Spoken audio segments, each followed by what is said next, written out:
परम पूज्य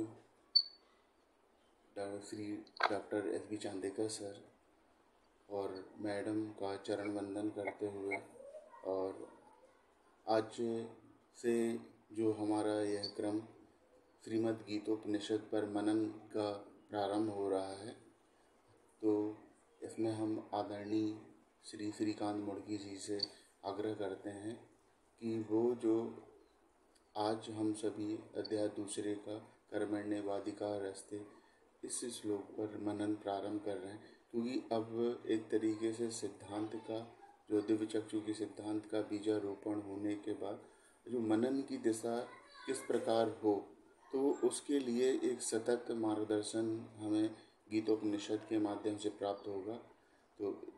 तो आज हम उसी का प्रारंभ कर रहे हैं। तो आदरणीय श्री श्रीकांत मुर्गी जी से प्रार्थना करते हैं कि हमें आप इस विषय पे अपना जो मनन है वो प्रस्तुत करें।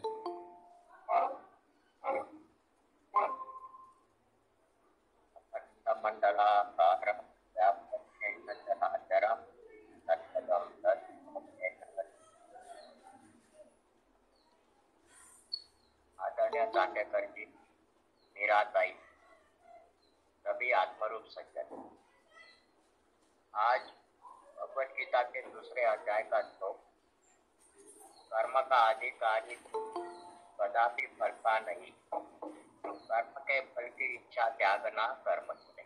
इस श्लोक पे मेरे को जितना समझा है आपके सामने,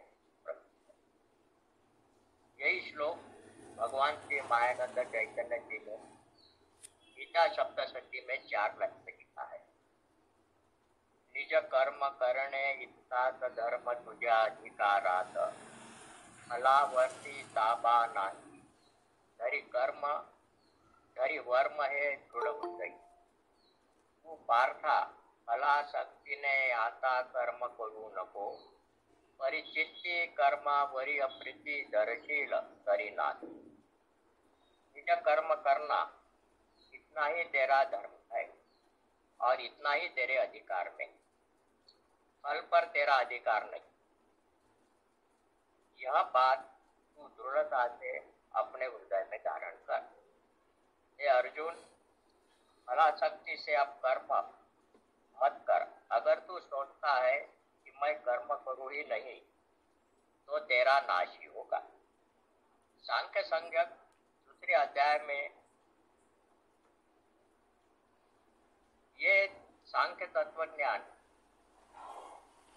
क्यों बताया, इसके लिए हमको गीता का पूर्व पक्ष भी थोड़ा देखना पड़ेगा।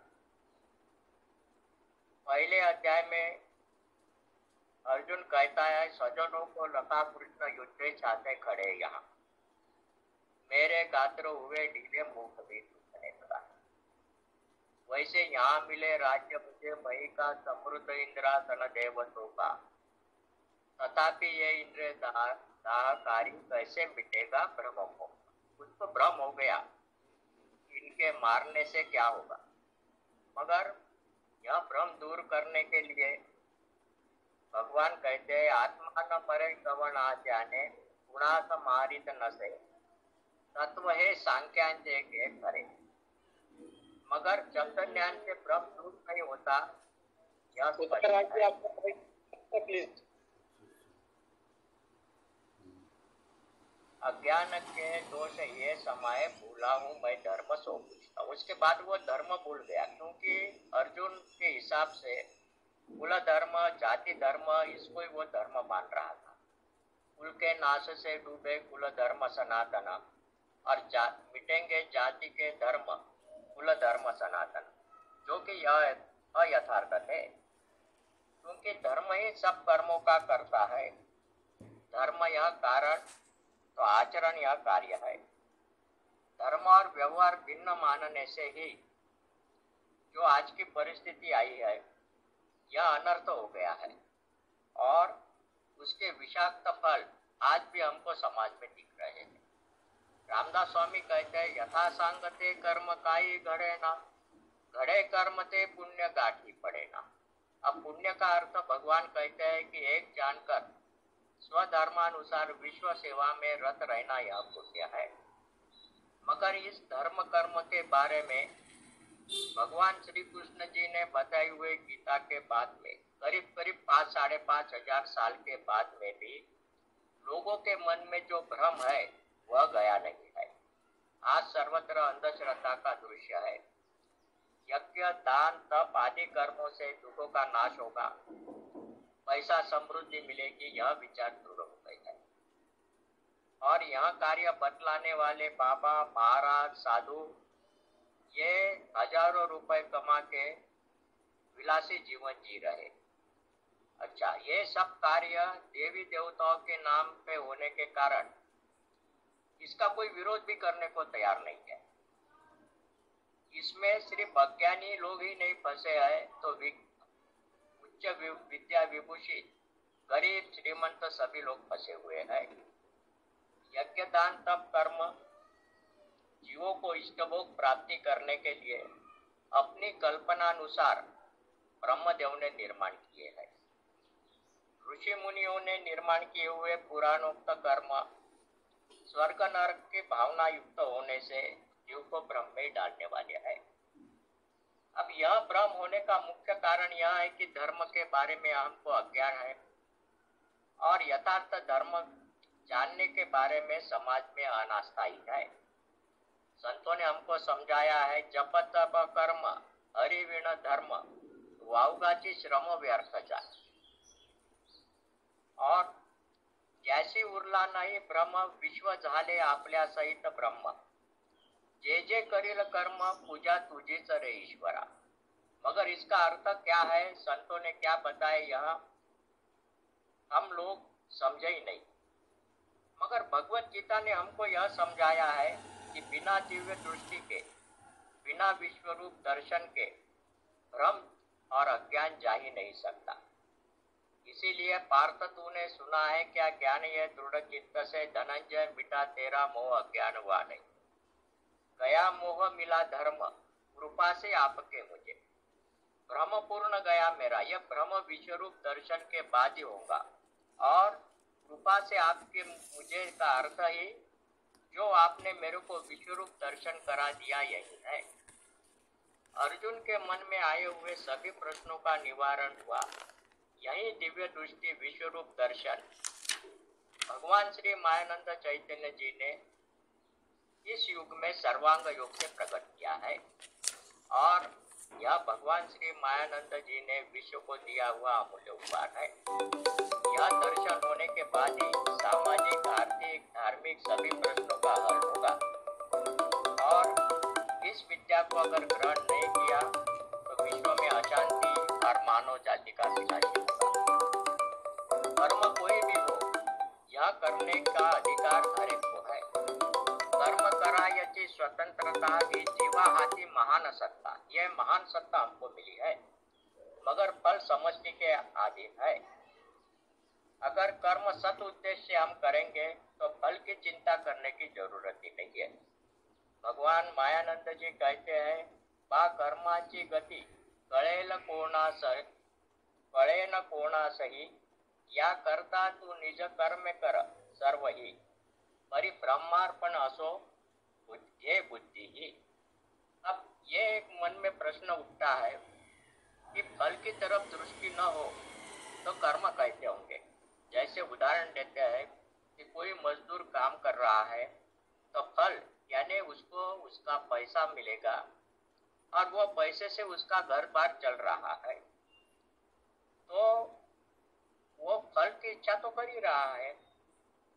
सादा अर्थ इसमें ये लेना चाहिए कि अगर वो ईमानदारी से कर्म कर रहा है, कार्य कर रहा है, तो फल की तरफ देखने की कोई जरूरत नहीं, क्योंकि उसको फल मिलेगा ही। मगर वो कर्म करते हुए बेईमानी से कार्य करेगा, चोरी करेगा, तो उसका फल वैसे उसको प्राप्त होगा। विश्व हेची आहे स्वरूप विष्णूचे यह जानने के बाद में दृश्य मात्र है ईश सेवेसाठी। ये दृश्य मात्र ईश सेवा के लिए है। कर्मी लाभ दृष्टी देवासना आवडे, या योगाने घडे पुनर्जन्म। जगाच्या कल्याणा केले ते अकर्म, स्वतःसाठी केले कर्म सिद्धांत। अब यह सत्कर्म परमात्मा की प्राप्ति के बाद ही होंगे। सर्वांग योग में भगवान कहते हैं, पश्चात बीज भक्ति का अनन्य बढ़ने लगे, अकर्म रूप से दिखे विश्व में वसते। और ये अकर्म होने से यदृच्छा से योगक्षेम होवेगा उसका सदा। तो यह उसका योगक्षेम भी यदृच्छा से होने लगेगा। अंत में सब कर्म विश्वहित करे सदा सुख, जिसमें क्या होगा क्या हो गया न सोचे उसमें। मेरा मनन इतना ही है। जो कुछ कमी होंगी मैं विनंती करता हूँ चांदेकर जी से, वो इसमें की कमी धर्म जयकार।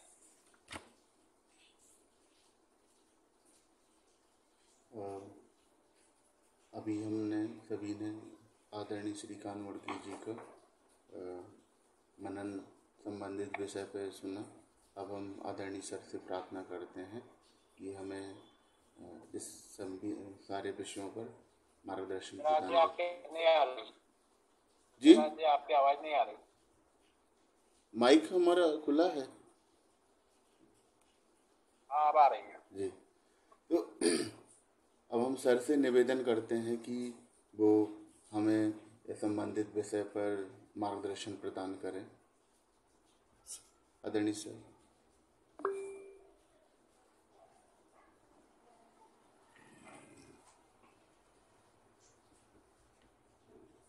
माइक म्यूट है आपका भी सर, माइक म्यूट है।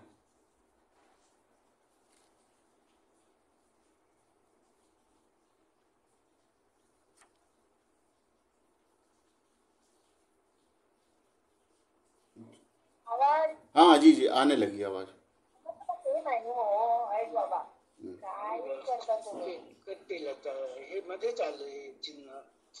जी चालू हो गया है सर, माइक चालू है। दोन नंबरचं. हो 2 नंबरचं दाबलं नाही मध्ये अलीकडचंही लागलं होतं. 2 वेळा तुम्ही त्याचा आहे. आवाज येऊन राहिला आता, आवाज येऊन राहिला. आवाज आ रही है? हो हो. हाँ एक मिनिट हाँ. हाँ आता साऊंड आहे. हाँ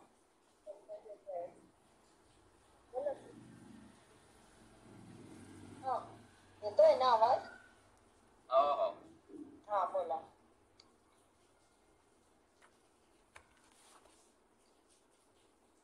श्री गुरु के पदों को है मेरा दंडोत प्रेम से, यही प्रेम रहे स्थायी, दृष्टि वही।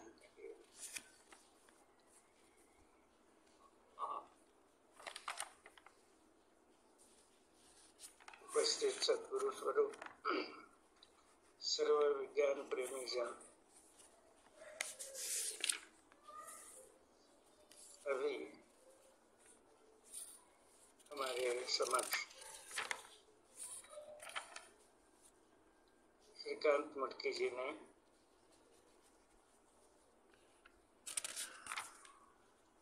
इस श्लोक का अर्थ अध्याय पहला पिता का पूर्व पक्ष, इसका संदर्भ लेते हुए ठीक तरह से स्पष्ट किया। भगवान मायानंद जी के गीतामृत सार का भी उन्होंने बीच बीच में उल्लेख किया है और संत के अभंगों से भी इसको स्पष्ट किया है। उन्हें धन्यवाद। कर्म का अधिकारी, तो दूसरे अध्याय में कर्म शब्द जो आया है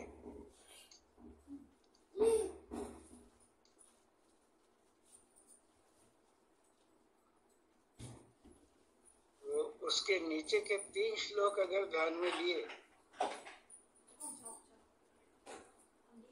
तो ये ध्यान में आ जाता है कि ये कर्म का अधिकारी तू कदापि फल का नहीं।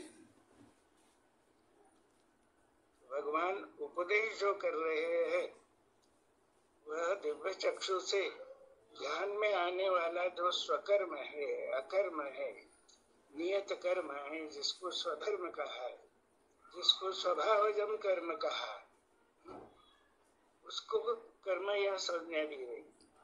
और इसीलिए समत्वम योग उच्यते वगैरह, तो ये कर्म का अर्थ आत्मयोग की दृष्टि से लेना यहाँ पर आवश्यक है। लेकिन जब वे कहते हैं कि तेरी शरीर यात्रा भी कर्म के बिना नहीं हो सकती, तो यहाँ भी कर्म शब्द आया है। इसलिए चौथे अध्याय में भगवान ने इनको और स्पष्ट किया है। ये कर्म शब्द सर्वसामान्य है, लेकिन उसके विशेष अर्थ जो है वो एक श्लोक में भगवान बतला देखना चाहिए कर्म। श्रीकांत जी ने बतलाई है कि यज्ञ दान तप ब्रह्मदेव ने कुल धर्म लगा दिए है, कि करके देखना। सर्वांग योग का पहला अध्याय जो है, तो मुमुक्षु का पूर्व पक्ष भी वही है कि मैंने ये सब करके देखे हैं, यथा विधान करके देखे, तो भी चंचलता मेरे मन की मिटती नहीं। देखना चाहिए कर्म, जानना है विकर्म को। विकर्म में ही तो फंसे यार। तो ब्रह्मदेव के कर्म भी बराबर नहीं कर रहे। जानना है विकर्म को, यानी उसको छूना भी नहीं, भगवान जागृति दे रहे हैं, जान के छोड़ देना है। जानना है विकर्म को, अकर्म ध्यान में लेना कर्म की गति गूढ़ है। ये कर्म की गूढ़ गति जो है उस भी श्लोक में सूचित कर रहे हैं भगवान।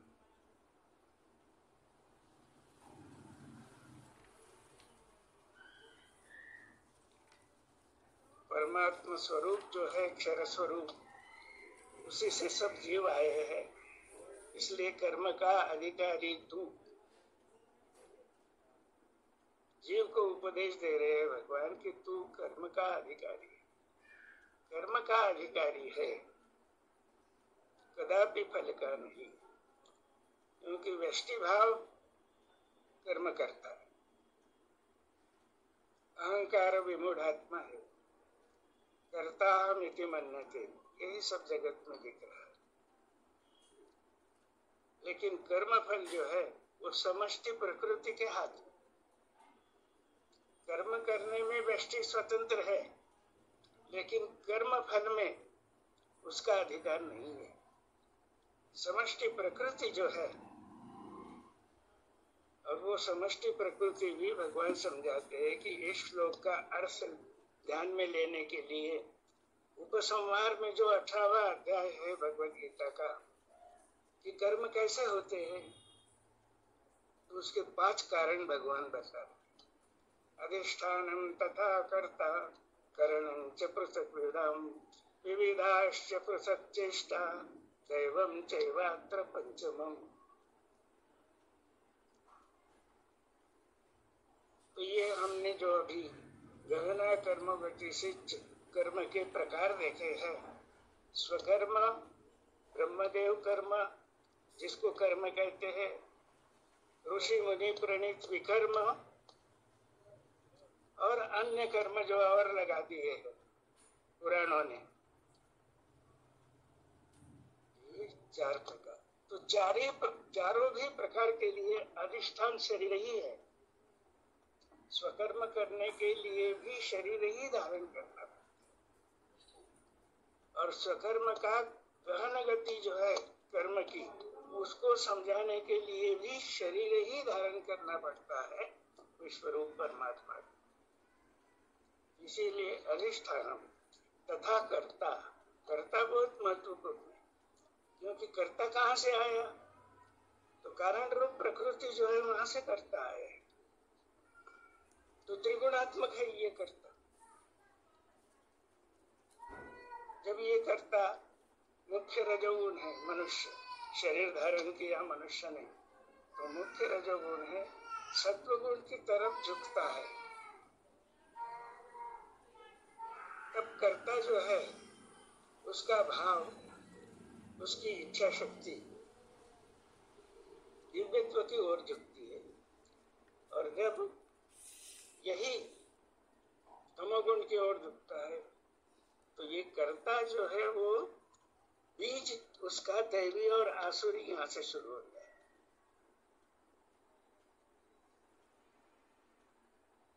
तो अर्जुन दैवी पक्ष में है,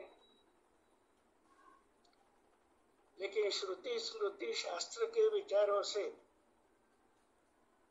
उसका बुद्धि योग जो है आच्छादित हो गया था। इसी को भ्रम कहते हैं, इसी को मोह कहते हैं। तो ये मोह दूर करने के लिए श्रीकांत जी ने भी बतलाया कि दिव्य चक्षु के बिना दूसरा उपाय नहीं है। कर्ता जो है अधिष्ठानम तथा कर्ता करणम, साधन भी सब उसके पास है। पंच कर्मेंद्रिय, पंच ज्ञानेन्द्रिय है, पंच प्राण है, मन और बुद्धि, ये सब साधन है उसके जीव के, सब साधन। करणम च पृथग्विदम्। अब विविधाश्च पृथक चेष्टा, पृथक चेष्टा यानी प्राणों की चेष्टा। यहाँ पे ये 5 कारण है, लेकिन इन 5 कारणों के द्वारा जब कर्म होता है तो इच्छा, क्रिया और द्रव्य, ये इच्छा के ही 2 स्वरूप है। एक इच्छा होती है दैवी संपत्तिमान और दूसरी इच्छा होती है आसुरी, और इसीलिए कर्म में फर्क दिखने लगता है। दैवी संपद विमोक्षाय निबंधाय आसुरी मन। तो जब हम स्वकर्म की बात करते हैं तो स्व का अर्थ दिव्य चक्षु से समझने की आवश्यकता है। सिद्धांत तो समझ में आ जाता है। बहुत बार हम कहते हैं कि ये देखने वाला स्वरूप है, वही अपना रूप है।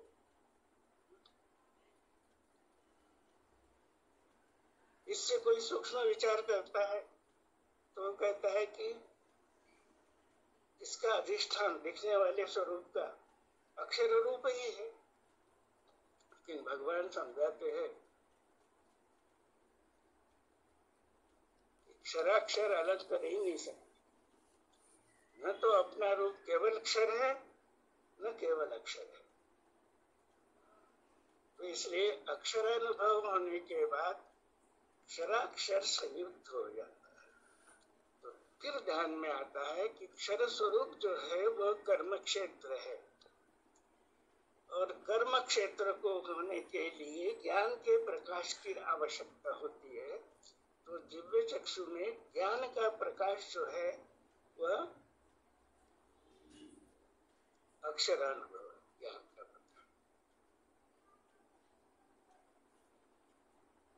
तो स्वकर्म क्या है कि स्व है पुरुषोत्तम, वही है अपना रूप पुरुषोत्तम भाव से। न तो मैं सूक्ष्म हूँ, न तो स्थूल हूँ। तीनों का जो लय स्थान है वही है अपना रूप पुरुषोत्तम भाव से। पहले भाव हो गया कि स्वरूप सबका वह है, और इसमें स्थित हो गए तो इसको कहते हैं कि अनुभव में स्थित होना। अनुभव में स्थित होना यानी स्वस्वरूप में स्थिति हो गई, हम स्वस्थ हो गए। वहां स्व जो है उसका स्वरूप स्थूल, सूक्ष्म कारण, महाकारण, चारों प्रकार से ध्यान में आकर जब हम स्थित हो गए तो जो स्वस्थ है इस तरह का सर्वांग योग ने दर्शित किए हुए, और भगवान श्री कृष्ण ने अपने वेद ग्रंथों में समझाया है, इस तरह से स्वस्थ अगर हो गया तो फिर स्वस्थ अंतःकरण से कर्म सबके जगत कल्याण के विश्व सेवा की हो।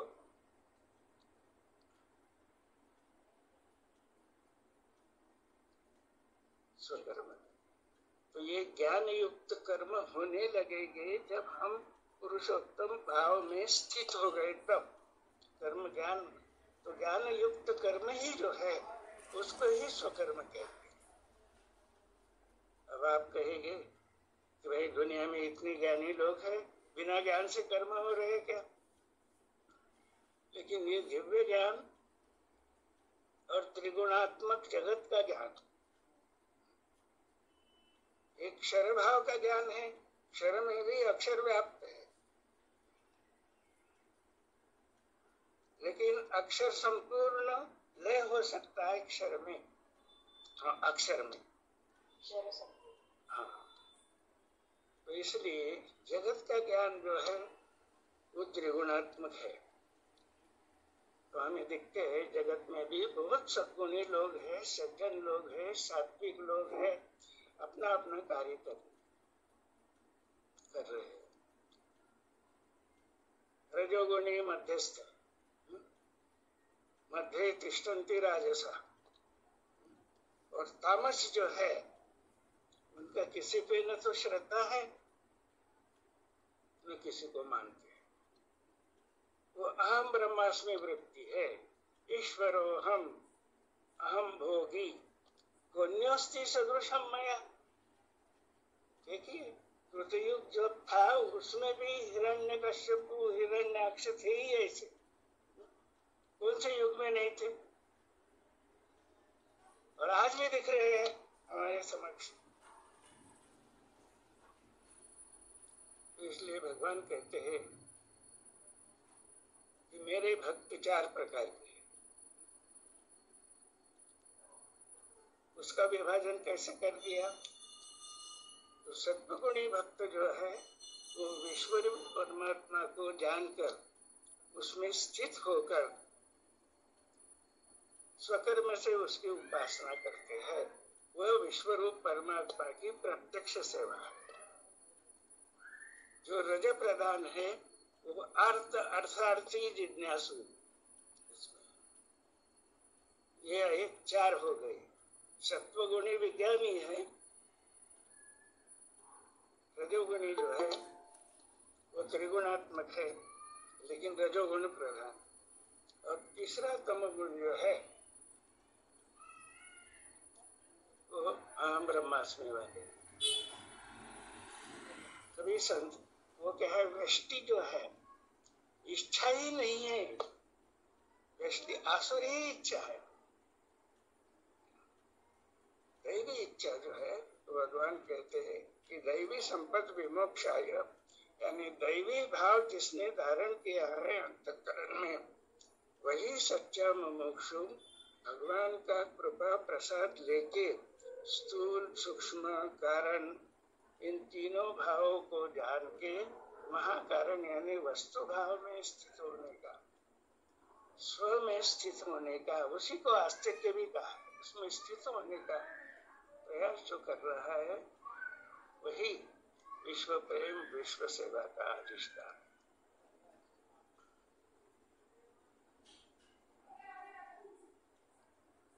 कर्म का अधिकारी तू, सोचेगा ही नहीं वो, फल का नहीं तो फल की इच्छा ही नहीं आएगी वहां। मेरा ही स्वरूप है। जब चराचर विश्व हमारी सेवा में है, सब हो रहा है, नियमबद्ध हो रहा है, ये प्रत्यक्ष अनुभव में आने के बाद मैं भी उसी में एक अभिन्न रूप से, उसमें कई विश्व रूप का एक कण हूं, उसमें मिलकर जो कार्य होगा कर्म का अधिकारी, देखो उस कर्म से कैसा प्रभाव पड़ेगा, कैसी शांति होगी। जैसे उन्होंने एक उदाहरण दिया श्रीकांत जी ने कि भाई मजदूर काम करता है, वेतन के लिए काम करता, लेकिन उसको अगर ये ज्ञान हो गया तो वेतन तो मिलता ही रहेगा, सब वेतन के लिए काम करते, वो मजदूर है क्या? बड़े बड़े प्रोफेसर है और हमारे रक्षा के विभाग में जो काम कर रहे हैं वो भी वेतन के लिए ही काम करते हैं, लेकिन ये अगर दृष्टि आ गई तो क्या करेगा?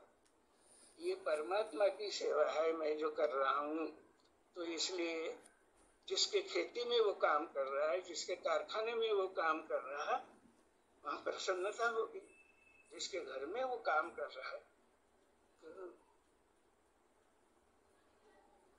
तो सेवा का मतलब ये होता है कि समाधान सबको मिल रहा है और उसको बड़े प्यार से संभालते भी है लोग, उसकी प्रामाणिकता देखते। इसी तरह ऊपर तक समझते जाइए कि ये स्वकर्म जो है उसमें श्रेष्ठ कनिष्ठ ऐसे 4 विभाग जो हम समझ लेते हैं वो करने की आवश्यकता है।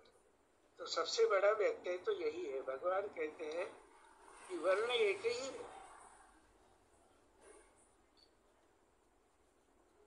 वर्ण के 4 कल्पना जो है ये भी ध्यान में लेना है।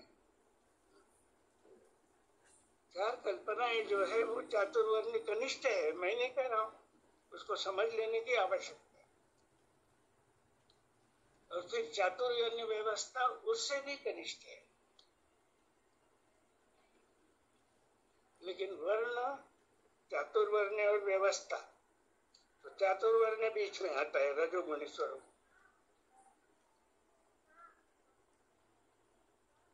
उसमें लटक जाते हैं।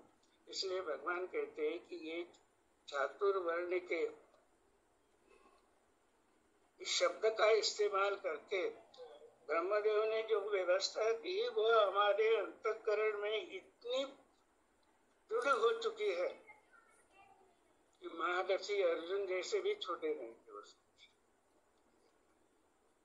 इसलिए भगवान कहते हैं कि इस दिव्य चक्षु की विद्या से ये मल विक्षेप आवरण जैसे जैसे दूर होते जाएगा, वैसे वैसे हमारा अंतःकरण शुद्ध होते जाएगा,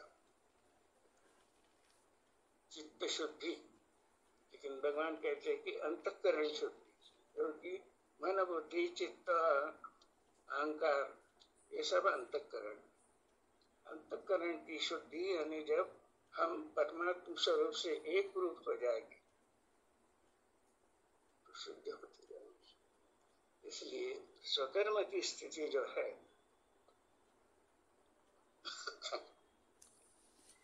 गहन है और बड़ी कठिन भी है।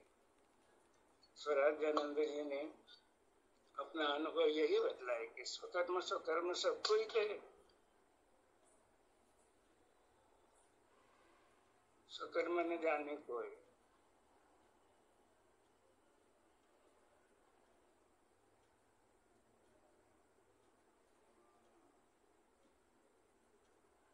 तो दूसरे अध्याय में ये संदर्भ जो है एक कर्म का अधिकारी,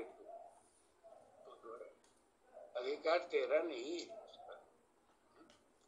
स्वकर्म से सिद्धि प्राप्त होती जाएगी। भगवान कहते हैं वैसे वैसे विश्व रूप के दरबार में आपको अधिकार भी प्राप्त होगा, विभूति का अधिकार प्राप्त होगा, संतों का अधिकार प्राप्त होगा।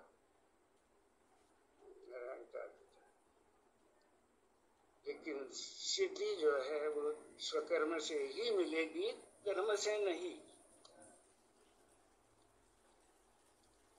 इसलिए 8वें अध्याय में पश्चात बीज भक्ति का है, यानी हम स्वस्थ होने के बाद अकर्म रूप से देखे विश्व में हो सकेगी। और फिर तब प्रवृत्तिर्भूतानां येन सर्वमिदं ततं स्वकर्मणा तमद्धर्च, स्वकर्म से उपासना होती रहेगी, ये सिद्धि है।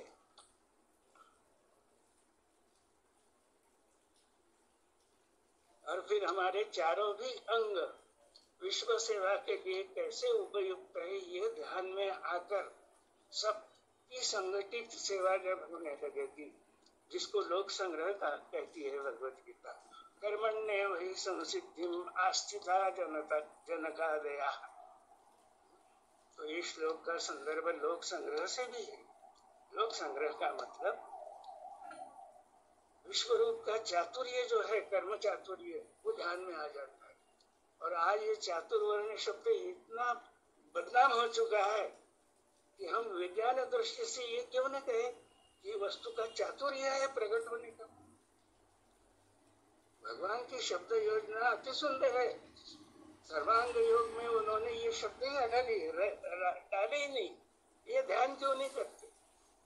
भगवान कहते कि वो ठीक है, मैंने चातुर्वर्ण समझा दिया, वहां पे भगवत गीता समझाते वक्त समझा दिया, लेकिन उसको पकड़ के मत बैठो। चातुर्वर्ण किए मैंने कल्पना की है समझाने के लिए, नाम रखा तो नाम को ही पकड़ के बैठे और वस्तु छूट गई। सृष्टम का मतलब है कल्पना। सर्वांग योग क्या कहता है? यथार्थ बोध होने को निज मूल स्वरूप का, वस्तु में त्रिपुटी देखी कल्पना से स्वभाव ने। अब त्रिपुटी देखी यानी सृष्टम ही है। अब त्रिपुटी देखी यानी जानने के बाद लय करने को कहा है ना। ये चातुर्वर्ण वगैरह बाबा जानने तक ठीक है, वस्तु का स्वरूप जानने तक ठीक है, अस्तित्व में असत है। ये जब हम ध्यान में देंगे तभी इस विद्या को अंतःकरण में ग्रहण करके आज की परिस्थिति जो है, आज का एक अंदर धर्मग्लानि का दृश्य दिखता है। सांप्रदायिक कोई किसी को मानने के लिए तैयार नहीं है। उस दृष्टि में हम तो विज्ञानशाला के विद्यार्थी है, उनको ये भी सोचना है, यही नहीं कि वो गतागतिक उपदेश में रखते आ गए वही हम दोहराते गए। ऐसा नहीं होना चाहिए। भगवान कहते कि सोचो, विवेक करो, ध्यान करो, अपनी व्यवसायत्मिका बुद्धि जागृत करो। इसके लिए स्वकर्म। तो महत्व की बात क्या है कि चार को पकड़ के मत बैठो। ज्ञान तक सत है, अस्तित्व में असत है, और पूर्ण ज्ञान जो है त्रिपुटी सहित और त्रिपुटी रहित दोनों तरह समझना चाहिए। यहाँ पर मैं रुकता हूँ। प्रश्नोत्तर चर्चा में और कुछ बातें स्पष्ट हो सकती है।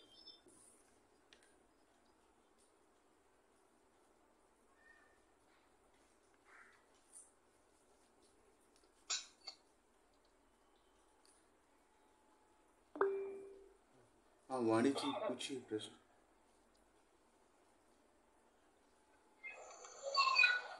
सर, इसको ये लोक का संग्रह, ये मुद्दा समझ में नहीं आया ठीक से।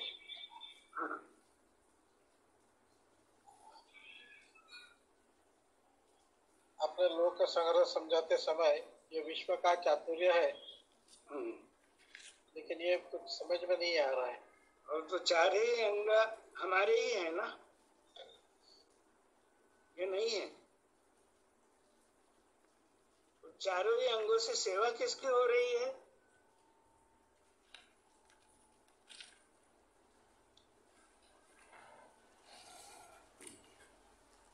तो केवल व्यष्टि की होती थी, अब दिव्य चक्षु मिलने के बाद व्यष्टि समष्टि सहित परमेष्टि की हो रही।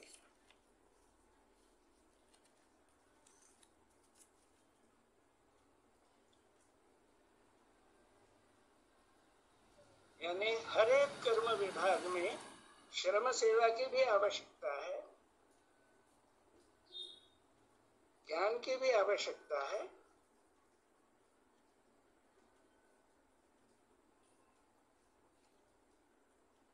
रजोगुण से ही कर्म के विभाग होते हैं, 3 गुणों से ही होते हैं।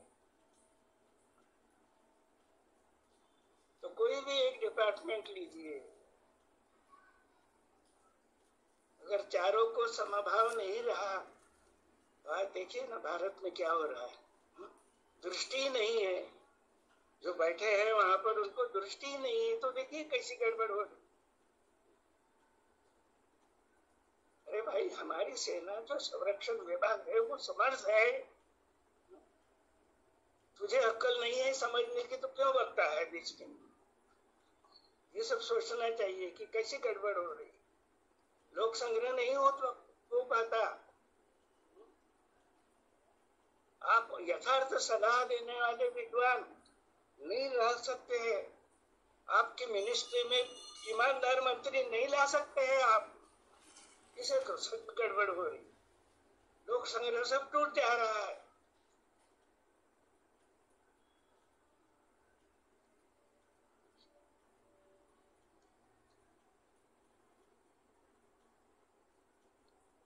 भारत देश को समझे नहीं हम। ये भूमि है अनादिकाल से चलती आई। तो जनता जान रही है आज कि हम एक है करके। तुम कितना भी फोड़ो, तोड़ने की कोशिश करो। ये राजकारण वगैरह अलग नहीं है दिव्य चक्षु से। ये सब व्यवहार और अध्यात्म एक ही है। तो हमने अलग कर दिया। तो वो सोचेगा कि सबको स्वस्थ अगर रखे, श्रम सेवा, डिफेंस सेवा, शिक्षण सब स्वस्थ अगर हो गए तो राष्ट्र का स्वास्थ्य ठीक रहेगा। ये है लोक संग्रह।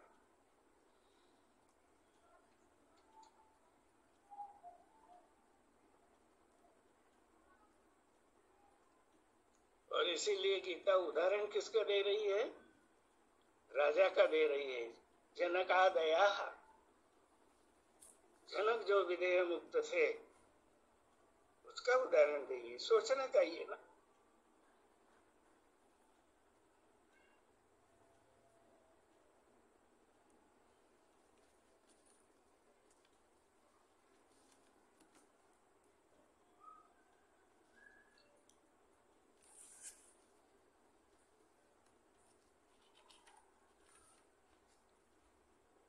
हाँ श्रीकांत जी, अजून काही चर्चा प्रश्न करायचे असतील तर करूया आपण।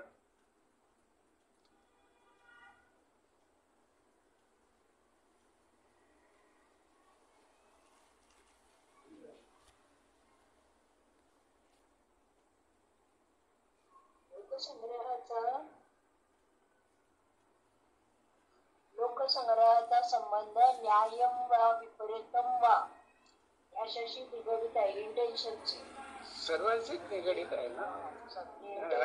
राष्ट्र म्हटलं की डिफेन्स येतं, न्याय संस्था येतं, पार्लिमेंट येतं, सर्वच येतं। सर्वांना यथार्थ शिक्षण मिळण्याची गरज आहे। विपरीत शिक्षण दिलं गेलं तर कसं होईल? न्याय वा विपरीतम वा, तो विपरीत शिक्षण देने से विपरीत परिणाम हो रहा है।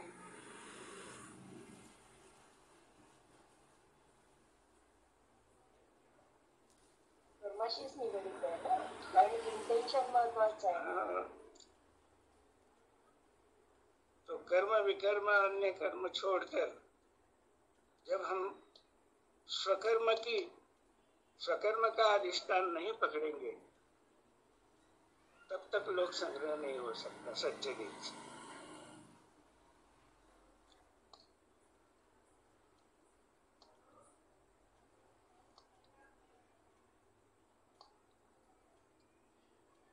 स्वामी जी नर्मदे हर, मैं चंद्रशेखर चौधरी उज्जैन से। हाँ बोलिए जी। स्वामी जी, या अध्याय 3 में ये श्लोक नंबर 17 है। आत्मा में है जिसे प्रेम, आत्मा में तृप्ति है मिली, आत्म स्वरूप मस्त, उसे कर्तव्य है नहीं। उसे कर्तव्य है नहीं। उसे कर्तव्य है नहीं का मतलब उसमें व्यष्टि भाव का कर्तृत्व भाव नहीं है। व्यष्टि भाव लय हो गया वहां पर। आत्मा में मिली है प्रीति जिसकी है उसमें, तो आत्मा भाव में व्यष्टि भाव नहीं है। तो कर्तव्य, कर्म का कर्तव्य जो है, लेकिन जीवन मुक्ति तक भी हम गए तो भी भगवान कहते हैं कि मैं स्वकर्म त्याग नहीं सकता। मुझे कर्तव्य है नहीं इसका मतलब कुछ करूंगा नहीं और बैठा रहूंगा, ऐसा नहीं। कर्तव्य है। आत्मानुभव होने के बाद लंगोटी लगा के हिमालय में नहीं जाना है। ये सब हाँ, संसार में रह के अपना कर्तव्य निभाना है। गृहस्थ करके अपना कर्तव्य है, नागरिक करके अपना कर्तव्य है। ये कर्तव्य छोड़ते नहीं, लेकिन भाव बदलेगा, एकदम दिव्यत्व आ जाएगा।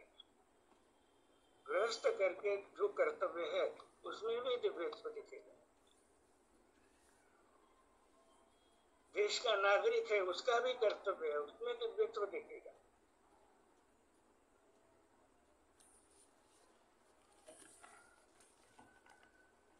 स्वामी जी आभार, धन्यवाद। हाँ जी।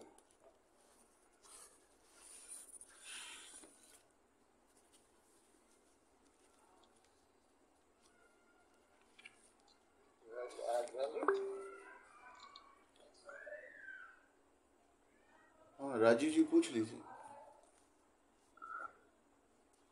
हाँ, बोले राजीव जी प्रश्न पूछना चाह रहे हैं।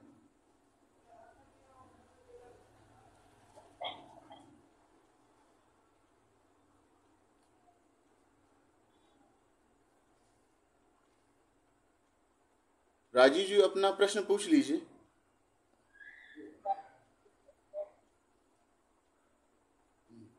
नर्मदे हर स्वामी जी। नर्मदे हर जी। स्वामी जी, दो प्रश्न हैं। पहला प्रश्न ये है कि भगवान अर्जुन को कह रहे हैं कि यद्रक्षा से ही युद्ध मिला है, इसलिए इसको करने के लिए बोला है। तो कौन सी घटना यद्रक्षा से हो रही है और कौन सी घटना जीव की इच्छा से हो रही है?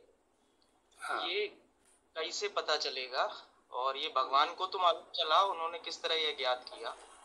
हाँ, यदृच्छा का मतलब क्या समझे आप? मैं ये समझा। हाँ, यदृच्छा क्या समझे? यद्रक्षा यानी जो समष्टि की इच्छा से हो रहा है। हाँ, तो वही समष्टि की इच्छा, उसे ही ईश्वर इच्छा कहते हैं।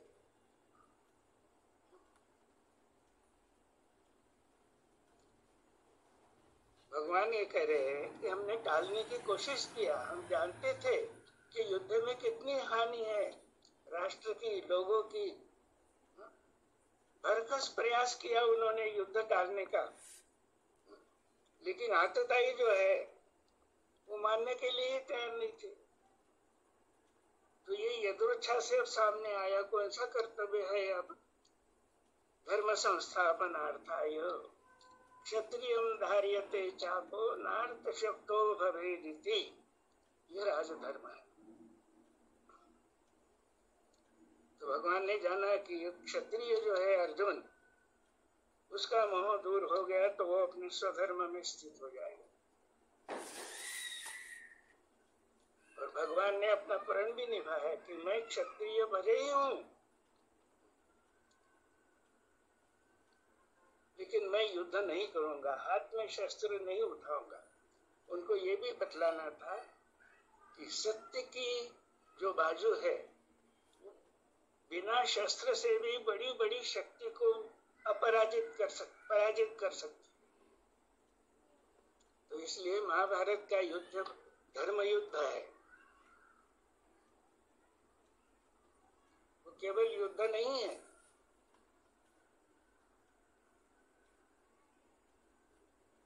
और संसार में युद्ध होते हैं, किस लिए होते हैं? जमीन हड़पने के लिए, व्यष्टि स्वार्थ के लिए होते। भगवान कहते हैं कि कम से कम ये इच्छा नहीं हो किसी का हड़पने की, लेकिन अपने संरक्षण की तो इच्छा होनी चाहिए। तो संरक्षण के लिए क्षात्र थे। आतताई लोग आते हैं, कुछ हम बेसावध रहते हैं तो मार के चले जाते हैं, हाहाकार हो जाता है। जागृति नहीं है ना, ये अज्ञान का फल है जो हम भुगत रहे हैं आज।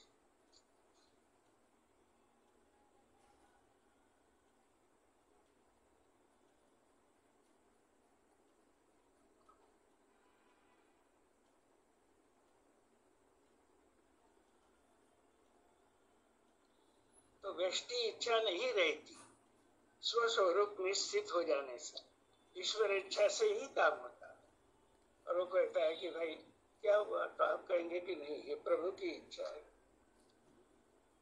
सदगुरु की इच्छा है, हो रहा है, मैंने क्या किया, मैं तो सेवक हूँ, एक सिपाही हूँ, ये भाव रहेगा ना उसमें।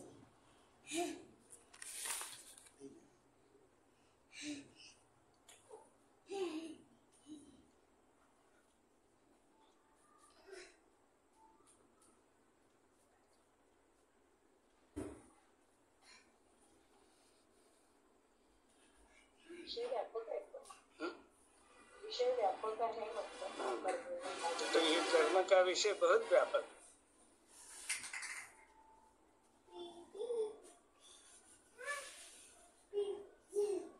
स्वामी जी, एक अन्य प्रश्न और है। जो सर्वांग योग में जो भगवान ने बोला है, समष्टि दृष्टि से बोला है कि मैं ही संपूर्ण विश्व हूँ, तो ये भाव अन्य संत वांग्मय में कहीं देखने को, मतलब मेरी बुद्धि के अनुसार मुझे नहीं मिला। सिर्फ दो भाव देखने को मिले। एक तो जैसा कि श्री रामचरितमानस में बोला है कि मैं सेवक सचराचर रूप राशि भगवान, तो ये जीव भाव देखने को मिला है। और दूसरा भाव ये व्यष्टि देह का देखने को मिला है, पर मैं ही संपूर्ण विश्व हूँ, ये शायद मुझे देखने को नहीं मिला गीता और सर्वांग योग के अलावा।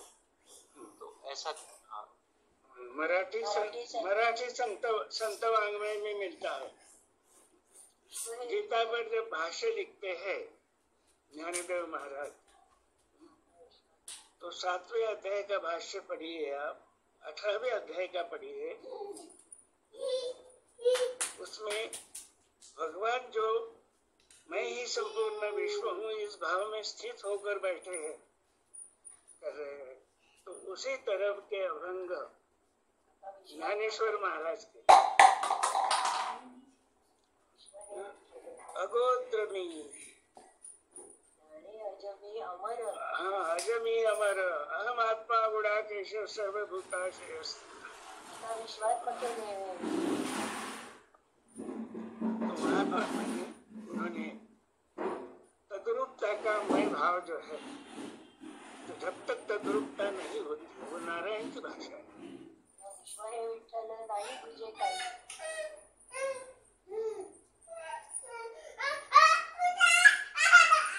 तो मैं ही संपूर्ण विश्व का अर्थ यही है कि वहाँ पे मैं पुरुषोत्तम,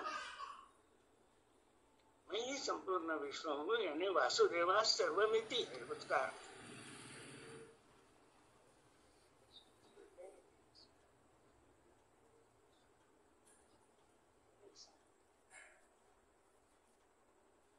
मायानंद जी ने भी ज्ञानेश्वरी का हिंदी रूपांतर किया है, आपको कहीं मिलता होगा तो पढ़िए अवश्य।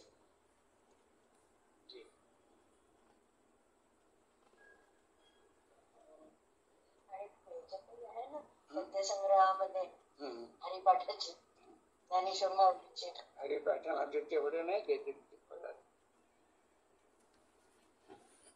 ज्ञानेश्वरीचं मिळालं तर वाचा मला, छान आहे,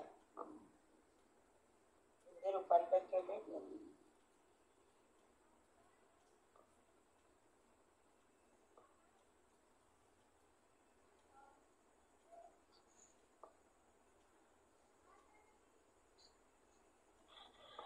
तुकडोजी महाराज पण म्हणतात, हर देश में तू हर भेष में तू, तेरे नाम अनेक तू एक ही है। तुकडोजी महाराज, देश में तू हर भेष में तू, तेरे नाम अनेक तू एक ही है। ठीक है, वर्णन है, लेकिन उसको अनुभव कैसे करना शब्दों में बतलाया है, सत्य ज्ञान दिया है उन्होंने, लेकिन उसका अनुभव कैसे करना।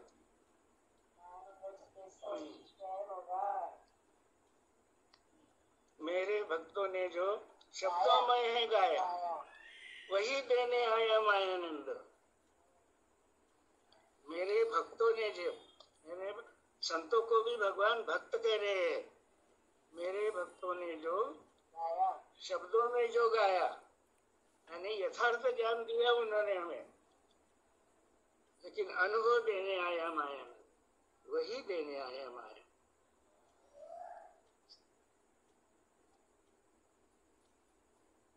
ये सूक्ष्म भेद समझना चाहिए।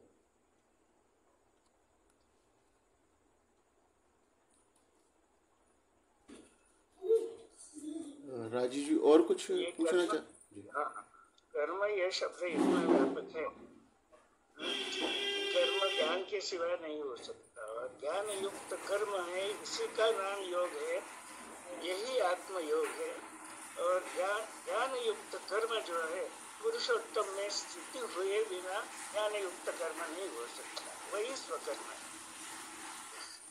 ये सारांश है आज की चर्चा में। यहाँ मैं रुकता हूँ, अभी समय भी हो गया।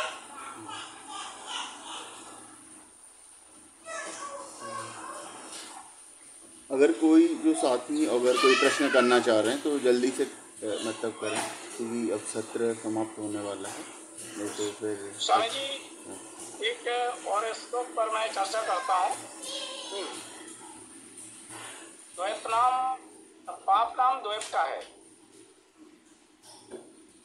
लेकिन ये अभी जो राजीव जी ने एक श्लोक के बारे में चर्चा की थी, अध्याय 2 के 32 में, उसके आगे का श्लोक है, यदि इस अवस्था में त्यागेगा धर्म तो स्वधर्म कीर्ति खोवेगा, करेगा पाप संग्रह। यहाँ पाप संग्रह की बात है।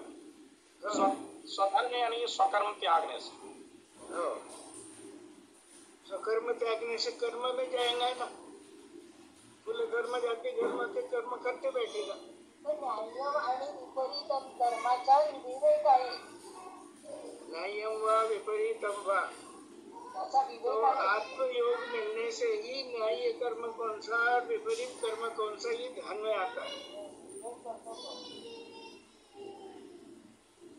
तो इसीलिए वास्तविक में यह चर्चा में हमने वो स्पष्ट किया, जितने भी कर्म हो रहे हैं जगत में, न्याय्यम वा विपरीतम वा, तस्य ते पंचहेतवा, और पंचहेतु के पंचहेतु में भी गुणों का कार्य हो रहा है। इसलिए गुणों के कार्य में ईश्वर इच्छा से होने वाले कर्म और वृष्टि भाव से होने वाले कर्म, कितना फर्क है। ये द्वैत हो गया एक तरह से। जी स्वामी जी, आभार। कर्म द्वैत भाव में है, स्वकर्म में द्वैत नहीं है, बस इतना सा फर्क है। और पाप द्वैत में है, द्वैत भाव को पाप कहते हैं। जी माता जी, जी स्वामी जी।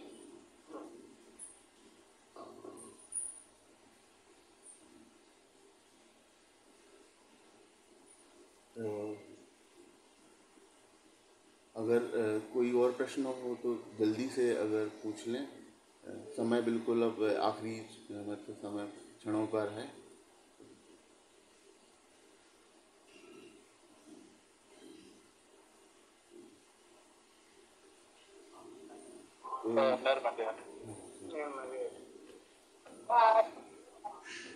जैसे राजवीर सिंह जी ने कहा कि वो नहीं संपूर्ण ये समझते, ये पारमेष्टि भाव है, वो आपको क्लियर कर दिया आपने उसमें। और भगवान ने एक सूक्त में कहा है कि जीव चक्षु प्राप्त होने के बाद कर्म की सत्ता समाप्त हो जाती है और स्वकर्म स्थिति रहती। तो कर्ता भाव समाप्त हो गए तो कर्म की सत्ता समाप्त हो गई, गुणातीत हो गया ना। अपने भाव में स्थित हो गया तो गुणातीत हो गया, कर्म की सत्ता नहीं रहेगी वहाँ।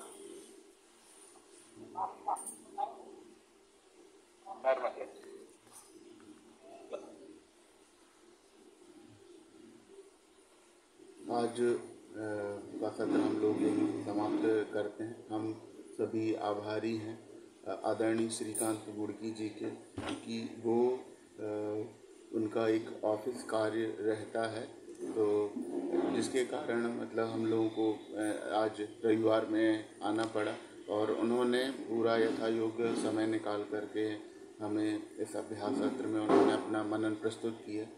हम आभारी हैं Siddhacharya doctor SB Chandekar sir, जिनकी मतलब हम गरिमा में उपस्थिति में उनके निर्देशन में भगवान के ग्रंथों का सूक्ष्म मनन कर पा रहे हैं और सभी का जो मनन की उच्चता सूक्ष्मता नित्य आ रही है। और मैम के आभारी हैं जिनके सहयोग से ही मतलब यह हमारा यह सत्र अच्छे से संपादित हो पा रहा है। तो हमारे देश देशांतर से जुड़े हुए सभी का चरण वंदन करते हुए अभिनंदन करते हुए आज का सत्र यहीं समाप्त करते हैं और अगले रविवार के जो कार्यक्रम की सूचना है वो ग्रुप के माध्यम से प्रेषित हो जाएगी। सभी को सादर नर्मदे है। नर्मदे।